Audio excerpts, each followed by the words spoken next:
Bueno, buenas tardes. Ahora sí, vamos a dar inicio, ya son las 17:04, así que vamos a arrancar con nuestra presentación. Bueno, el tema que hoy nos trae es el tema de sistemas de drenaje urbano, sistemas urbanos de drenaje sostenibles, también conocidos como SUDS, y es el tema que vamos a estar tocando el día de hoy.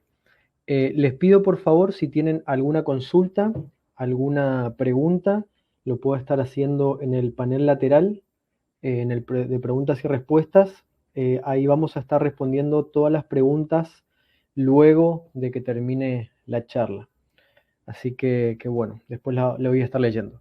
Me presento, mi nombre es Juan Pablo Sigó, yo soy asesor técnico para el mercado de infraestructura en Wavin, en Amanco Wavin. Así que bueno, yo voy a estar hoy con ustedes dando esta charla, que va a ser una charla más que nada introductoria. Ahora vemos. Esta charla, como les estaba comentando, va a ser la primera en la serie de charlas que queremos dar sobre todo lo que es SUDS, Sistemas Urbanos de Drenaje Sostenible. Vamos a ver acá básicamente los conceptos generales, vamos a hacer una introducción al tema. Y nuestra idea es que al finalizar ustedes puedan tener bien en claro de qué se tratan los SUDS, qué son y cuál es su diferencia con los sistemas de drenaje tradicional y también cuáles son los productos y servicios que ofrece Amanco Wavin al respecto. En la agenda vamos a ver muy rápidamente cuál es el propósito de Amanco Wavin, vamos a ver un poco sobre la problemática actual, vamos a ver en sí qué son los SUDS y finalmente vamos a estar tocando el tema de los productos y los servicios que ofrecemos al respecto. Así que bueno, iniciemos. En cuanto a nuestro propósito es mejorar la vida de las personas alrededor del mundo a través de la construcción de entornos saludables y sostenibles. Para eso, Wavin lo que hizo fue desarrollar 4 pilares o 4 drivers, digamos, sobre lo que sustenta su propuesta, que son el suministro eficiente y seguro de agua, óptimo saneamiento e higiene, ciudades resistentes al clima y desempeño eficiente en edificios. En lo que es ciudades resistentes al clima es donde nosotros nos situamos con SUDS. Nosotros vemos por análisis, por datos que hay actualmente, que la tendencia es que para el 2025 aproximadamente el 50% de la población sufra problemas con la inundación. Y es en base a eso que nosotros traemos esta propuesta, que nosotros preparamos este tipo de productos o desarrollamos este tipo de productos justamente para afrontar los problemas que el cambio climático nos va trayendo y también el vertiginoso crecimiento de nuestras ciudades. Vamos a ver un poco sobre lo que es en sí la problemática actual, ya adentrándonos más en nuestro tema que nos atañe hoy. Bueno, en primera instancia vamos a empezar con esta imagen que me imagino seguramente en algún momento de su vida la vieron. Generalmente esto es contenido que se da en la escuela primaria, en lo correspondiente a lo que es el ciclo natural del agua. Nosotros en el ciclo natural del agua tenemos fuentes superficiales de agua como pueden ser ríos, lagos, arroyos, mares, que por efecto de los vientos, por efecto del sol, de la temperatura, empiezan a evaporar. Y por otro lado también tenemos a las plantas que transpiran y transpiran obviamente vapor de agua. Este vapor de agua junto con el que se evapora de las fuentes superficiales sube hasta la atmósfera. Una vez en la atmósfera esto se condensa, se forman las nubes son transportadas por efecto del viento y posteriormente cuando se encuentra un frente frío con un frente caliente, bueno, es como se forman las tormentas y las precipitaciones. Precipitaciones, decimos, pueden ser tanto lluvias como puede ser nieve.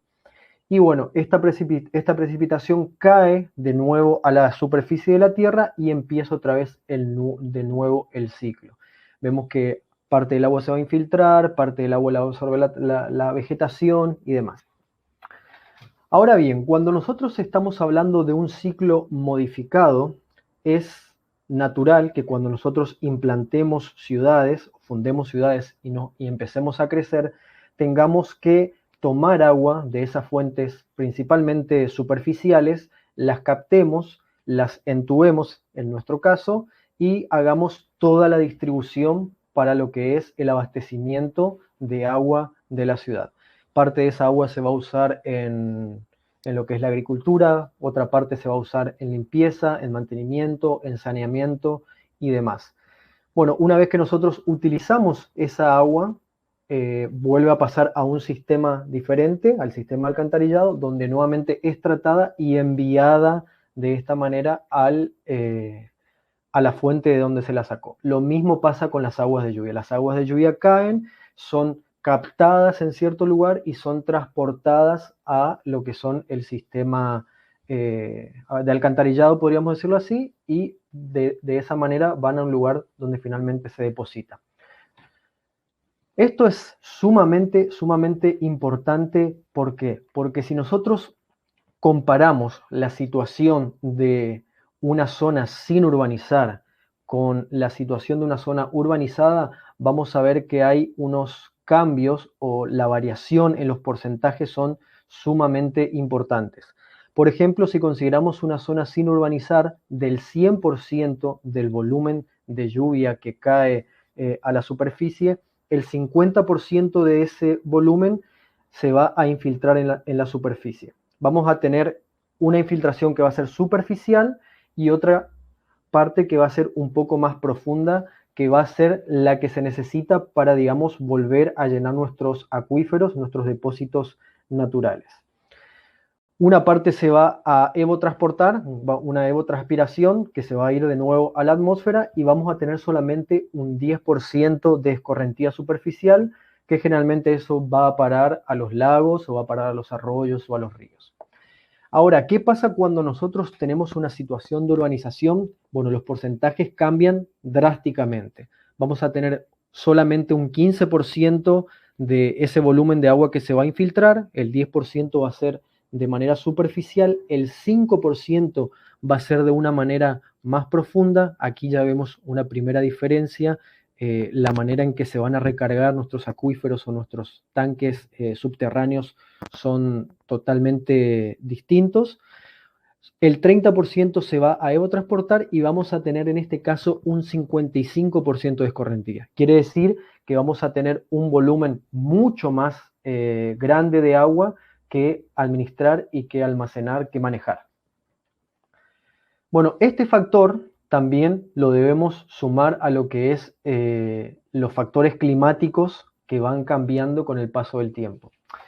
En los últimos 20 años se notó un también muy vertiginoso crecimiento de lo que es la intensidad de las lluvias y por otro lado también aumentaron los tiempos de sequía.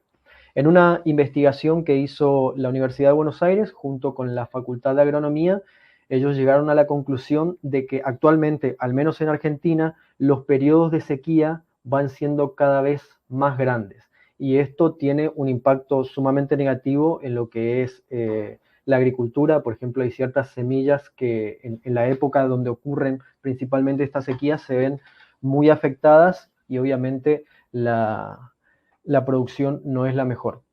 También, si nosotros analizamos la información que tenemos, por ejemplo, el gobierno de la ciudad de Buenos Aires tiene una página, existe una página que se llama Estadísticas de la Ciudad, que nosotros podemos buscar en internet y bajamos los datos de lluvia de los últimos 30 años. En estos datos de lluvia, que están extraídos del Servicio Meteorológico Nacional, tenemos la información desde el 91 hasta actualmente el 2001.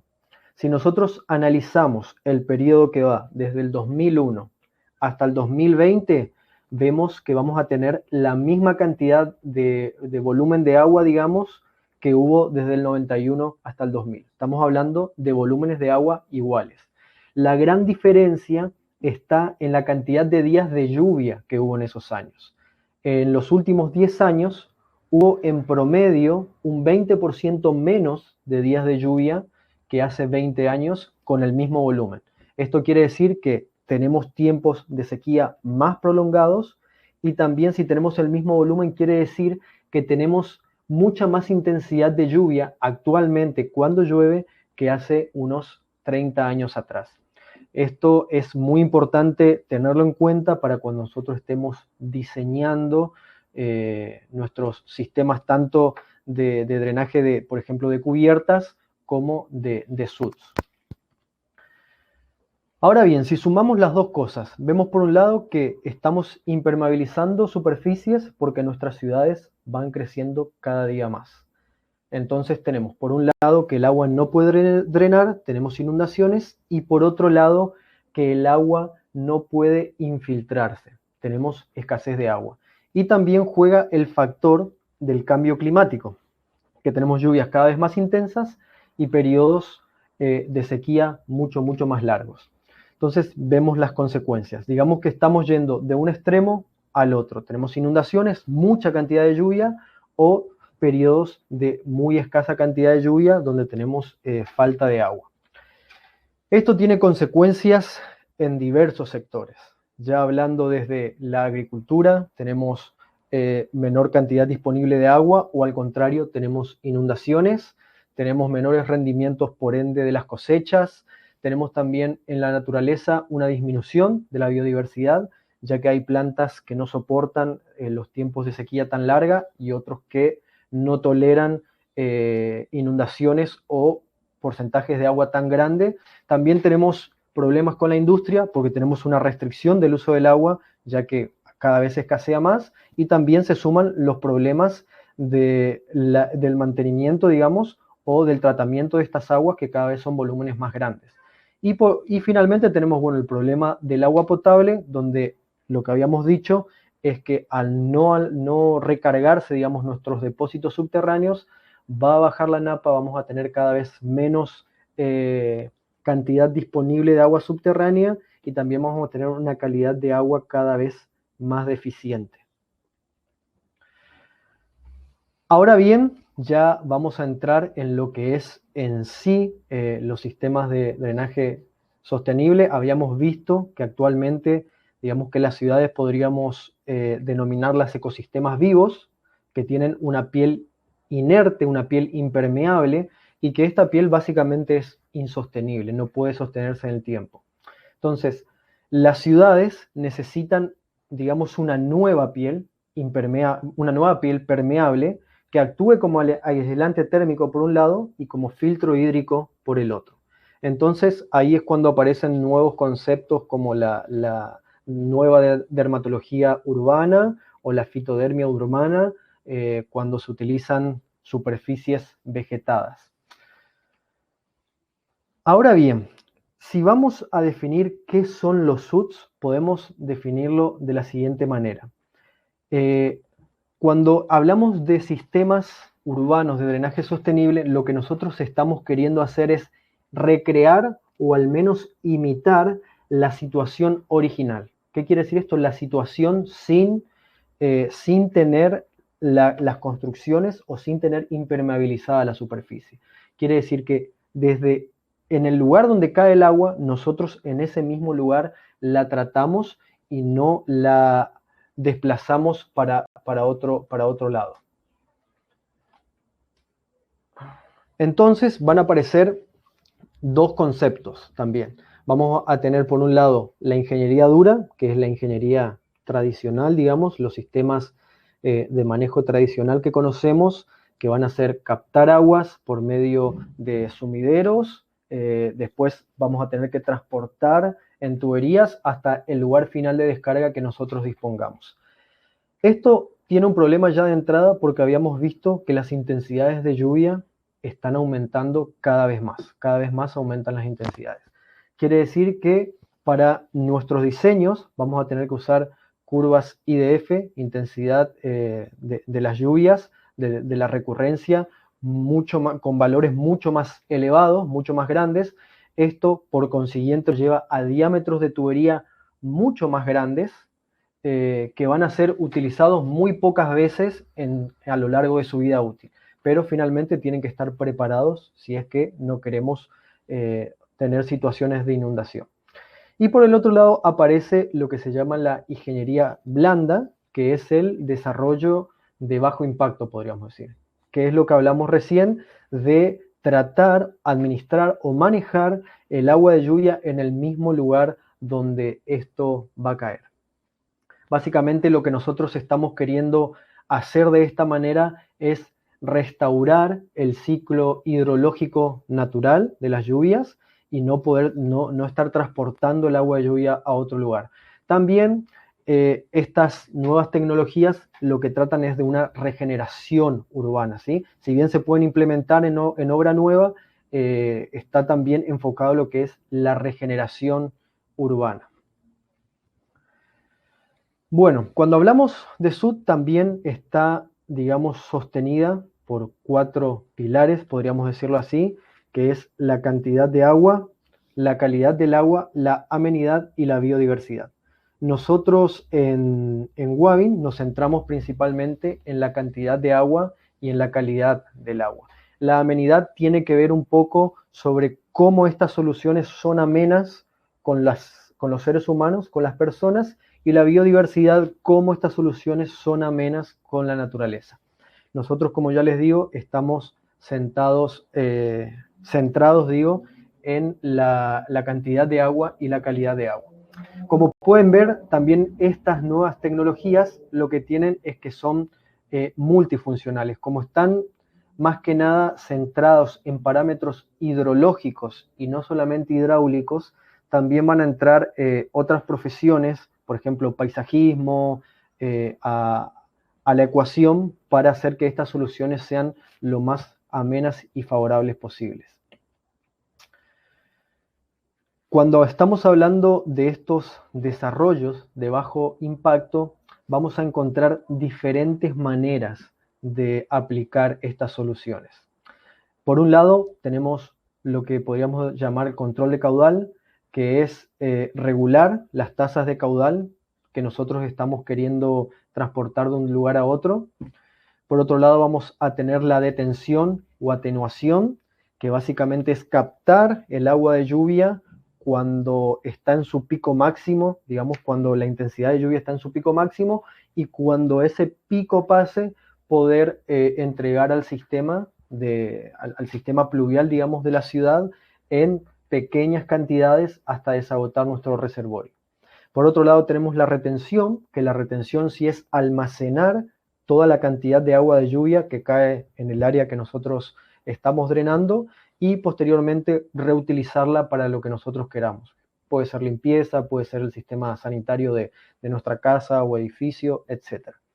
Vamos a tener también la posibilidad de filtrar cuando tenemos la escorrentía, digamos el flujo de escorrentía, poder hacerlo pasar por filtros que pueden ser filtros de arena, pueden ser sintéticos como geosintéticos, geotextiles, por ejemplo, para filtrar ese flujo de agua. También podemos hacer infiltración, que es directamente que el agua se infiltre verticalmente en el terreno, o tratamiento, que es utilizar colonias bacterianas o otro tipo de elementos para metabolizar y tratar esa agua. Muy importante mencionar que según dicen los expertos, las aguas de escorrentía son mucho más perjudiciales y son mucho más tóxicas, o sea, están mucho más contaminadas que inclusive las aguas fecales que nosotros vertemos. Así que es muy importante tener en cuenta o reducir al menos el volumen que nosotros vamos a tratar. Y aquí vemos algunos tipos de ejemplos u obras que se pueden realizar con este tipo de soluciones. Vemos cunetas verdes, algunas son muy sencillas, otras son un poco más elaboradas. Vemos cunetas verdes, por ejemplo, o pavimentos permeables con juntas abiertas para que el agua pueda permear en el terreno y no se forme un caudal de escorrentía. Vamos a tener zanjas de infiltración, lo que está muy de moda ahora, techos verdes, que también tiene otras ventajas.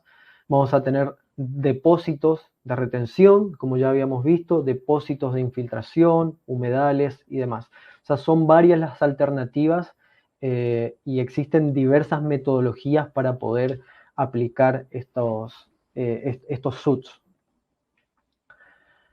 Ahora bien, cuando se trata de cómo podemos minimizar la escorrentía superficial que nosotros tenemos, cuál es el método, digamos, o cuál sería el procedimiento. Bueno, en primera instancia está la captación. Nosotros vamos a captar el agua dependiendo de dónde quisiéramos hacerlo. Puede ser desde nuestras cubiertas, de calles, estacionamientos, estaciones de servicio. Y una vez que nosotros captamos eso, que puede ser de diferentes maneras, vamos a pasar a lo que es la separación. Acá es importante siempre, dependiendo el tipo de solución que nosotros estemos aplicando, utilizar diferentes tipos de separadores de barro, de hojas, algún otro tipo de sedimentación especial justamente para evitar que la menor cantidad posible de contaminantes pase a ese lugar de depósito de retención. Cuando estamos hablando de estaciones de servicio, por ejemplo, o mismo de estacionamientos, vamos a tener que tener separadores especiales, separadores que puedan absorber o eliminar la mayor cantidad posible de materiales altamente contaminantes que podemos encontrar en estos sitios. De ahí, cuando ya el caudal esté separado, está filtrado, digamos, va a pasar a un depósito de almacenamiento. Este depósito puede ser tanto de concreto o puede ser un depósito plástico. Eso es indistinto, dependiendo de la metodología también que nosotros queramos aplicar. Y finalmente vamos a pasar a la cuarta etapa, que es la administración, que aquí ya es donde nosotros debemos elegir qué queremos hacer con todo ese volumen de agua que nosotros captamos. En primera instancia está la infiltración, digamos, que es la situación de impacto cero, la que, digamos, copia de manera exacta lo que sucede en la vida real sin tener construcción, digamos, en un medio natural, que el agua de lluvia cae sobre el terreno y directamente se vuelve a infiltrar en el terreno. Por otro lado, vamos a tener la retención, lo que habíamos comentado anteriormente. Vamos a captar todo ese volumen de agua y cuando pase el pico de máxima intensidad de la lluvia, vamos a empezar a dar al sistema, vamos a empezar a drenar nuestro tanque al sistema pluvial de la ciudad, pero ya en bajos volúmenes o en bajo caudal. Y finalmente vamos a poder tener la opción del reuso, que también es lo que habíamos comentado, de que esta agua lo podemos reutilizar para regar, la podemos reutilizar para limpiar ciertos sectores o la podemos reutilizar para nuestro sistema sanitario, inclusive. Así que esas son, digamos, las alternativas que nosotros tenemos cuando estamos hablando de SUTs. Ahora bien, hablando de ventajas, ciertamente tiene varias ventajas. ¿Por qué? Porque lo que vamos a obtener con esto es también economizar energía. Son amigables energéticamente, podríamos decirlo así. ¿Por qué? Porque vamos a obtener menos volumen de agua que tratar. Vamos a tener también un menos consumo de agua potable, ya que esto se va a poder reutilizar, vamos a tener volúmenes de escorrentía mucho menores, haciendo que las inundaciones se reduzcan al mínimo posible o eliminarlas directamente. Vamos a tener menor volumen de lluvia que va a ser bombeada y tratada. Vamos a mejorar la calidad energética de nuestros edificios. Esto es, por ejemplo, si hacemos cubiertas verdes, que impermeabilizamos la cubierta, y tenemos un ahorro energético ahí. Vamos a también aumentar los volúmenes de agua lluvia aprovechados. O sea que tiene varios beneficios, varias ventajas. Eso hablando básicamente de lo que son los SUTs. Básicamente, recapitulando, podríamos decir que los SUTs son sistemas que tratan de manejar o gestionar el agua en el mismo lugar, el agua de lluvia en el mismo lugar donde caen, sin la necesidad de estar transportándola por toda una red pluvial hasta un depósito que está muy lejos de donde realmente el agua cayó. Ahora bien, ¿qué productos y servicios ofrece Wavin para la construcción de estos SUTs? También decirles que recordarles que esta era la primera de las charlas que íbamos a tener al respecto, y que el resto de las charlas va a tratar un poco sobre los productos puntuales que nosotros tenemos para este fin. Si empezamos viendo desde la cubierta del edificio, en este caso, bueno, Wavin tiene, por ejemplo, canaletas o drenajes del tipo sifónico para captar y manejar las aguas que caen sobre nuestra cubierta. También Wavin tiene sistemas de infiltración vertical, tenemos sistemas de captación superficiales como sumideros, tenemos también las tuberías, obviamente, celdas de retención, tenemos sistemas de separación y filtrado, acá lo vemos un poco mejor. Nosotros ahora en las próximas charlas nos vamos a centrar un poco más en lo que son las celdas de infiltración, que son las Aquacel, y también vamos a tener próximas charlas sobre los sistemas sifónicos, que son los Quickstream. Bueno, también pueden seguirnos en nuestras redes sociales. Eso es todo de mi parte. Pueden seguirnos en YouTube, en Facebook, en Instagram, en LinkedIn. Así que bueno, muchas gracias por su atención.